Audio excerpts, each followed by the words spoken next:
বর্তমানে গার্মেন্টসগুলোর অবস্থা একদমই খারাপ। কোনো নিয়োগ বিজ্ঞপ্তি নেই। কারণ সামনে বেতন বাড়াবে এবং বেতন বাড়ানোর জন্য আন্দোলন পর্যন্ত হতে পারে। সেইজন্য হয়তোবা অনেক গার্মেন্টস নিয়োগ বিজ্ঞপ্তি দিচ্ছে না। পরিস্থিতি দেখেই দিবে। তবু কিছু গার্মেন্টস খুঁজে নিয়োগ বিজ্ঞপ্তি নিয়ে আসলাম। দেখতে পাচ্ছি Young For Ever Textile Limited রপ্তানিমুখী শিল্প প্রতিষ্ঠান 100% জরুরি নিয়োগ বিজ্ঞপ্তি দিয়েছে। প্লেন মেশিন অপারেটর 50 জন, ওভারলক অপারেটর 40 জন, লক অপারেটর লাগবে 30 জন। এটি হচ্ছে বিসিক ৪ নং গলি, শাসনগাঁও, ফতুল্লা, নারায়ণগঞ্জের একটি কোম্পানি। ফোন নাম্বার দিয়েছে, যাওয়ার আগে অবশ্যই যোগাযোগ করে নেবেন। তো তারপর আমরা দেখতে পাচ্ছি মিক নিট লিমিটেড জরুরি নিয়োগ বিজ্ঞপ্তি দিয়েছে।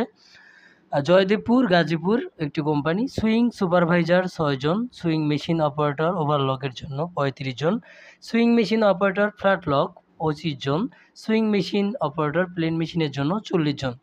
তো সবগুলোর অভিজ্ঞতা লাগবে। তারা নিচে ফোন নাম্বার দিয়েছে, আপনারা দেখতে পাচ্ছেন। যাওয়ার আগে অবশ্যই ফোন নাম্বারে যোগাযোগ করে নেবেন। তো তারপর দেখতে পাচ্ছি সিরাজ অ্যাপারেলস প্রাইমারি লিমিটেড জরুরি নিয়োগ বিজ্ঞপ্তি দিয়েছে তারা। পদের নাম হচ্ছে রিপ কাটিং মেশিন ম্যান, 2 জন লাগবে। বেতন আলোচনা সাপেক্ষে। এটিও বিসিকের একটি কোম্পানি। ফোন নাম্বার দিয়েছে। জরুরি নিয়োগ বিজ্ঞপ্তি দিয়েছে। একজন কাটিং হেল্পার লাগবে 10 জন, সিজার কাটার ম্যান 15 জন, মার্কার ম্যান 4 জন। এটিও বিসিক ফতুল্লা নারায়ণগঞ্জের একটি কোম্পানি। তারা ফোন নাম্বার দিয়ে দিয়েছে, যাওয়ার আগে অবশ্যই যোগাযোগ করে নেবেন। তো তারপর দেখতে পাচ্ছি জরুরি নিয়োগ বিজ্ঞপ্তি দিয়েছে রহমান ফ্যাশন এমব্রয়ডারি লিমিটেড।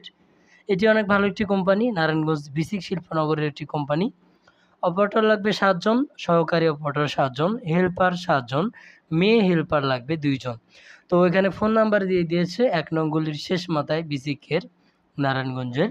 যাওয়ার আগে অবশ্যই এই ফোন নাম্বারে যোগাযোগ করে যাবেন, চাকরি পেয়ে যাবেন ইনশাল্লাহ।